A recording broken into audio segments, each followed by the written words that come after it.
Welcome back. We're still talking about the British accent, if that's the accent we should be using from now onwards. And somebody had something to say about it. Yes. So I was of the opinion that the truth is, culturally, you can't change something when you don't have when the system changing the system that is already in place that favors something.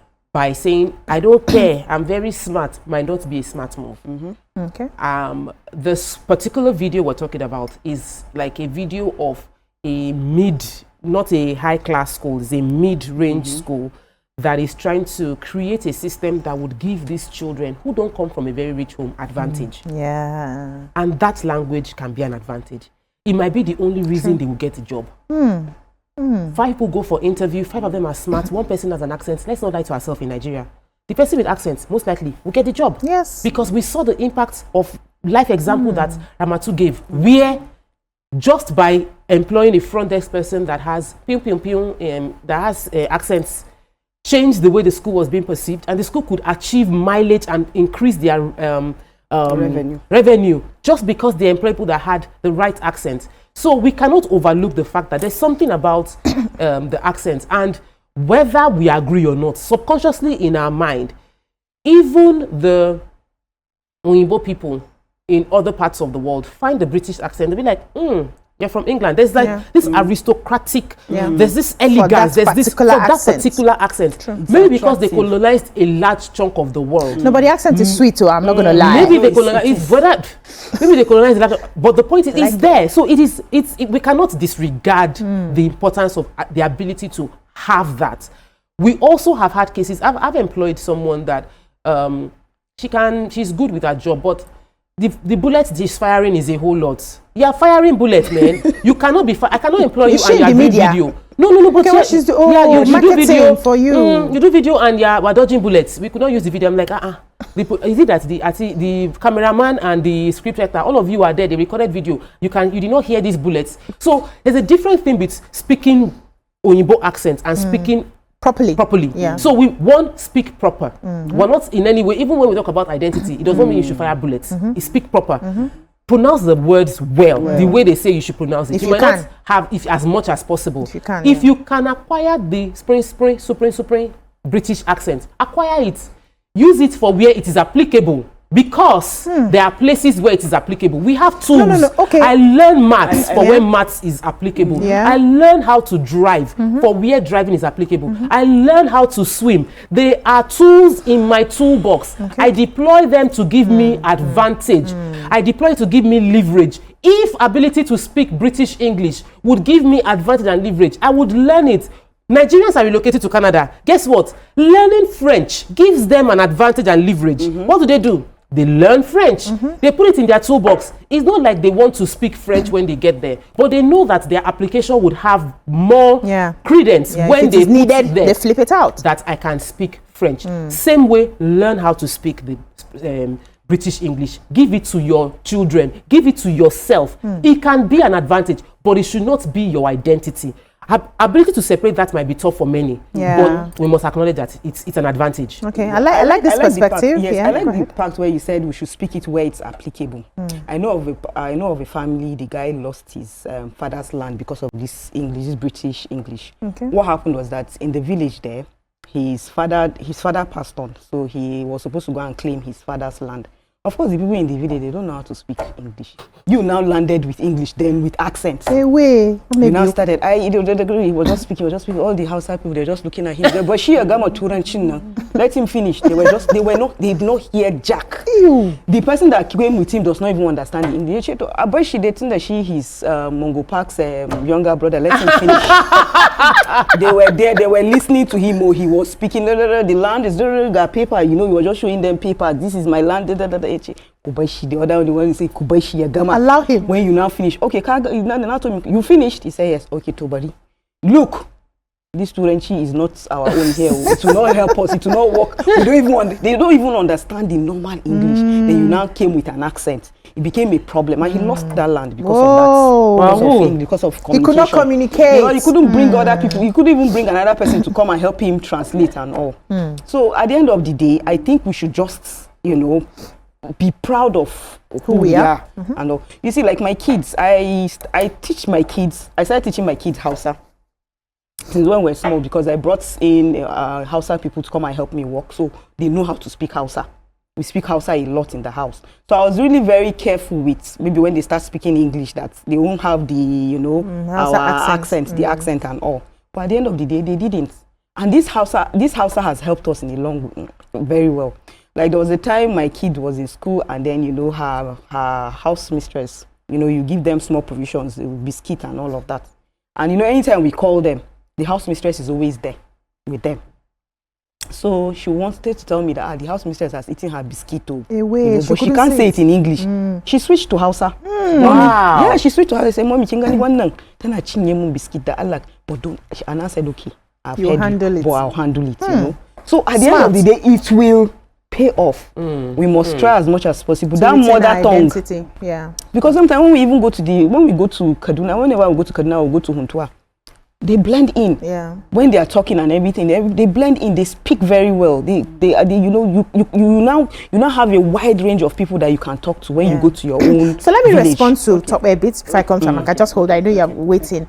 I hear you loud and clear, and I see some sort of sense in what you have said. Especially if you come from a place that you're deprived. You will use all the arsenal in your toolbox to be able to survive. There was a conversation we had one time where a rich man, I think, was it Tony Lumelo or so? The daughter went for an event or something with her cornrows, just simply dressed and everything. And we're like, hey, see, rich man Pekin, why can't we dress like that? And we realized that she can do that, she can afford to do that because of her pedigree, right? If a commoner is going for such a meeting and just carries herself like that, nobody would even give you attention in the first place. The kaya that you are carrying as a car, they won't even allow into the premises in the first place. So when people are raised in a certain way where they know that, I don't have a father that has a name, I don't have a mother that has a name, I have to go into the world and find myself, they will deploy whatever it is. And now they understand that Nigerians like people who speak sopre. If they had to learn it, they will learn it. I had friends in secondary school. They never went up plenty today. If you hear them speak, the super is not here, and it took them very, very far, even at that time, right? But we had people like me who did not care, because I felt like, what's the case? Not like I'm hungry, I'll be able to eat and all of that, and I'll find my way. I hear that part, but I also want us as Nigerians to make it important that what we need from you is your ability to communicate. Yeah. The content that you're saying, does it make sense? Do you have it in here? And once you can do that effectively, you're good. That's what we're saying now. So that we can raise people who are proud in their identity. We had some very local people in my school at the time who, very intelligent, they would teach you. They would help, like when you have all those after classes, after the teacher has taught you, did not understand those people that you call to come and explain to you. But their accent was not it. Their elocution was not there. But they were brave, they understood, and they would teach you, they will break it down for you. And they are doing amazing in the world today. Till with that local accent. So I hear you well, but can we as a country now say that we need to own our identity and stop putting supri above every other thing? That's just my point. Amaka. Okay, so first off, we need to make a clear distinction between language and accent. So, but you said, like, if people study French. I went to French school for 1 year, right, before I went to law school. You don't see me speaking like the French people. And we also need to not make the British accent generic. The British accent is not generic. It's not one. Even in London itself, people in South London speak different from people in East London. So it's not a generic. So you as a Nigerian that is trying to mimic the British accent, within the British system, within London itself, they all speak different. When you go to Southampton, you go to Manchester, everybody's speaking different. So it's not a generic. It's not a generic accent. It's the aristocrats one, the way the queen used to Then secondly, and you should also know that the queen also has also has a mix with the Scottish. Yeah. So depending on where she was raised, will determine what kind of accent she would has. have. So true. It has nothing to do with like this is anything.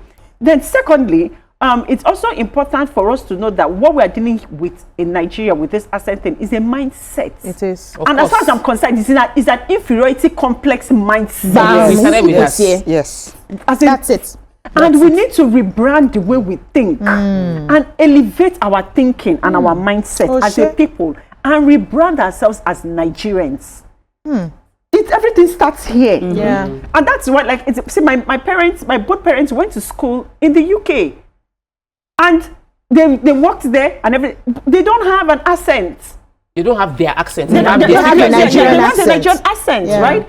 My parents they made sure they didn't give us English names. Why? Because of how in school the teachers would say, "Oh, you say what's your name?" I would say Amaka. You say no, your other name, because they assume there's an assumption of the fact that you should have an English name. No. So for my parents said, when you go to school, when they ask you your name, Amaka, what's your other name? Amaka. Yes. So there's no one. They go my name. So amongst my father and his friends and everything, all their kids, as in for them, it was like a way of rebelling and saying, well, I'm Nigerian and I must maintain my identity as a Nigerian, and that's what your accent does for you. My sister lives in Canada. My sister's kids speak the language because they're product of their environment. They were brought up there. Well, my sister still, she's a doctor. She still retains her Nigerian accent. And guess what, Amaka? Because we're wrapping up now.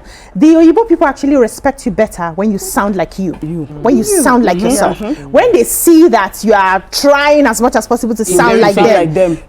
They see you as an inferior person. But when you sound like you, make sure that you are speaking properly. You're getting your tenses right. You're communicating effectively. They can hear. In fact, it was a big deal at the time to be a model. Like if I had gone abroad to model, I had that option at the time to speak my local language and get an interpreter.